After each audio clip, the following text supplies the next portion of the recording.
गृह मंत्री अमित शाह ने संभाली पश्चिम बंगाल की कमान, ममता बनर्जी की बढ़ी मुश्किलें।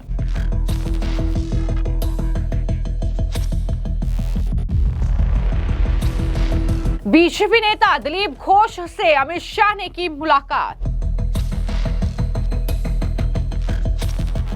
बंगाल चुनाव पर अमित शाह ने पार्टी कार्यकर्ताओं के साथ की अहम बैठक, बनाई रणनीति।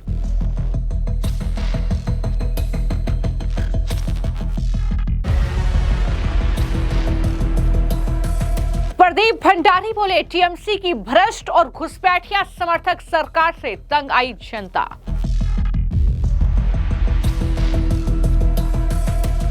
पश्चिम बंगाल विधानसभा चुनाव की उल्टी गिनती शुरू हो चुकी है। ममता बनर्जी को बंगाल की सत्ता से उखाड़ फेंकने के लिए केंद्रीय गृह मंत्री अमित शाह ने बंगाल की कमान संभाल ली है। एक तरफ अपने इस बंगाल दौरे के दौरान अमित शाह ने ममता बनर्जी पर घुसपैठियों को लेकर जमकर प्रहार किया, तो वहीं पर पार्टी कार्यकर्ताओं के साथ बैठक भी की। लेकिन इसी के साथ उन्होंने नाराज नेताओं को भी मनाने का काम किया है। दरअसल बड़ी खबर यह है कि अमित शाह ने पार्टी कार्यकर्ताओं के साथ महत्वपूर्ण बैठक की है, जिसमें बंगाल चुनाव को लेकर रणनीति तैयार की गई है।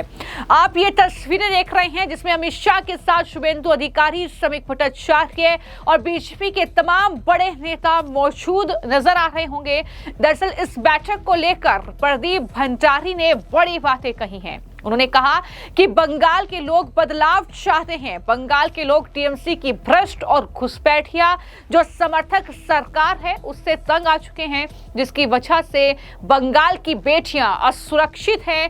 और इसी वजह से अमित शाह ने जो बैठक पार्टी कार्यकर्ताओं के साथ की है, दरअसल उन्होंने ये निर्देश दिया है कि बंगाल में जमीनी स्तर पर बदलाव लाने की रणनीति बनाई जाए। ये निर्देश पार्टी कार्यकर्ताओं को दिया गया है। टीएमसी को सत्ता से उखाड़ फेंकना है और तमाम हर बूथ अपने घरों को घुसपैठियों से बचाना चाहता है। ये बातें उनकी तरफ से लिखी गई है। सोनार बांग्ला चाहता है हर एक बूथ पश्चिम बंगाल का। ये तमाम बातें उनकी तरफ से कही गई हैं। यानी कुल मिलाकर अमित शाह का जो ये बंगाल का दौरा था, ये बहुत अहम था तमाम मायनों में, क्योंकि क्या रणनीति हो सकती है चुनाव को लेकर, किस तरीके से ममता बनर्जी को इस चुनाव में घेरा जा सकता है, कौन से मुद्दे होंगे जिस पर ममता बनर्जी की मुश्किलें बढ़ सकती हैं, घुसपैठियों को किस तरीके से खदेड़ा जाए, किस तरीके से घुसपैठ पर ममता को घेरा जाए, इसको लेकर भी अमित शाह ने पार्टी कार्यकर्ताओं को दिशा निर्देश जारी कर दिए हैं। तो वहीं पर एक और जो बड़ी जानकारी है वो ये कि पार्टी के नेताओं के साथ पश्चिम बंगाल की राजधानी कोलकाता के साल्ट लेक होटल में जो मीटिंग अमित शाह ने की है, उस मीटिंग में न सिर्फ विपक्ष के जो नेता शुभेंदु अधिकारी हैं वो शामिल हुए, बल्कि श्रमिक भट्टाचार्य और इसके अलावा इस मीटिंग में दिलीप घोष भी पहुंचे थे। ये बड़ी जानकारी है। दिलीप घोष जो कि बीजेपी के अध्यक्ष भी पश्चिम बंगाल में रह चुके हैं, लेकिन माना जा रहा था कि दरअसल वो नाराज चल रहे हैं। लेकिन इस बीच अब उन चर्चाओं पर विराम लगता हुआ दिख रहा है, क्योंकि दिलीप घोष से अमित शाह ने मुलाकात की है। और ये मुलाकात इसलिए अहम है क्योंकि लंबे वक्त से ये खबरें चल रही थी कि वो नाराज हैं बीजेपी से।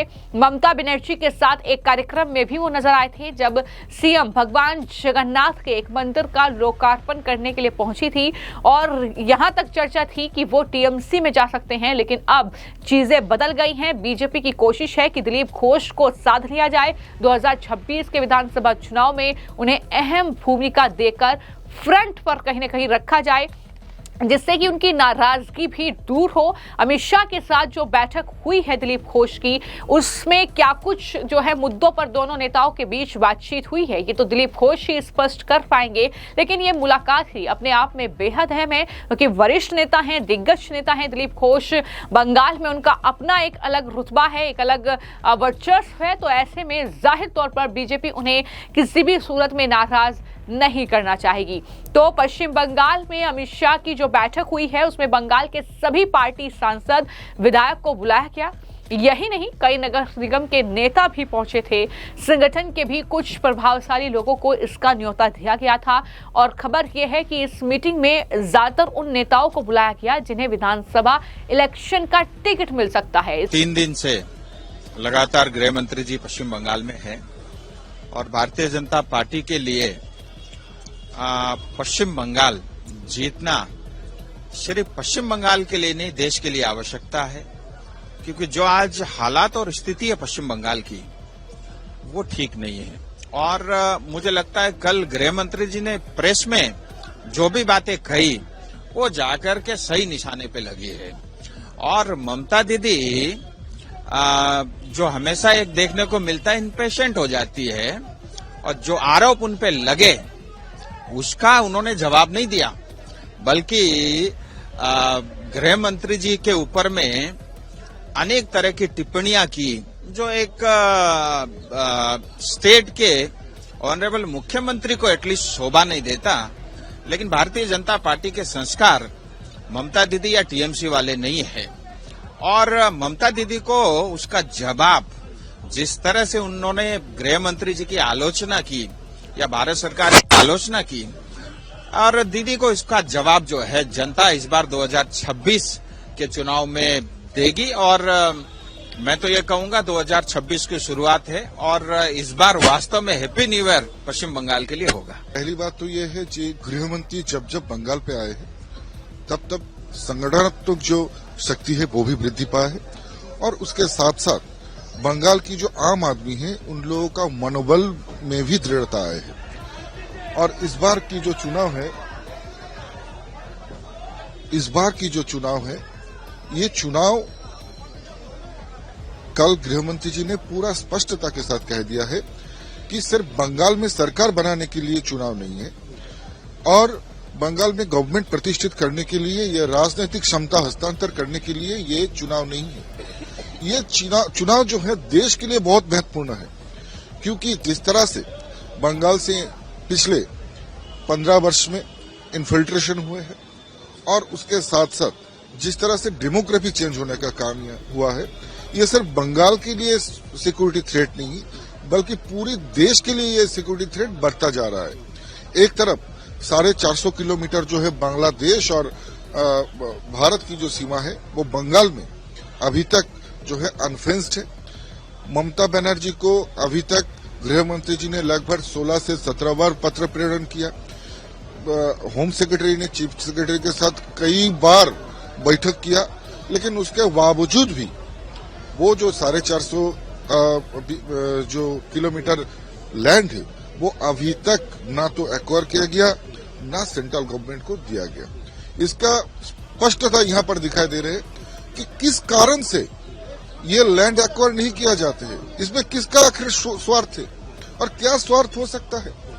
कहीं जाकर इन्फिल्ट्रेशन का व्यवस्था करने के लिए ही ये प्रयास नहीं तो ये सभी कारण मिलाकर एक जो है पूरा देश का जो सिक्योरिटी व्यवस्था है वो थ्रेट में है। तो इस बार का चुनाव सिर्फ बंगाल जीतने का चुनाव नहीं है, पूरा देश को सुरक्षित रखने का चुनाव है, पूरा देश का डेमोग्राफी चेंज ना हो उसके लिए ये चुनाव है और उसके साथ साथ देश की सिक्योरिटी थ्रेट कम करने, इंटरनल सिक्योरिटी थ्रेट को कम करने के लिए ये चुनाव है। इसके अलावा कुछ ऐसे सीनियर नेता भी बुलाए गए जिन्हें चुनाव प्रचार की जिम्मेदारी मिल सकती है। दरअसल दिलीप घोष का यहां पहुंचना कई नेताओं को हालांकि हैरान करने वाला था। उन्हें बंगाल बीजेपी के सबसे कामयाब प्रदेश अध्यक्ष में उनका नाम है। उनके ही दौर में 2019 में बीजेपी को 18 सांसद वहां पर मिले थे, जबकि 2014 में यह संख्या सिर्फ 3 थी। फिर 2021 के विधानसभा चुनाव में बीजेपी की असेंबली सीटों की संख्या 70 तक पश्चिम बंगाल में पहुंची। तो ऐसे में उनकी मौजूदगी को ऐसे संकेत के तौर पर देखा जा रहा है कि बीजेपी को एकजुट करना चाहते हैं अमित शाह पश्चिम बंगाल में, क्योंकि ये बहुत महत्वपूर्ण चुनाव है। सत्ता से किस तरीके से ममता बनर्जी का सफाया हो, जो एक तरीके से वहां पर अपना वर्चस्व दिखाती आई हैं, इसको लेकर रणनीति तैयार की गई है।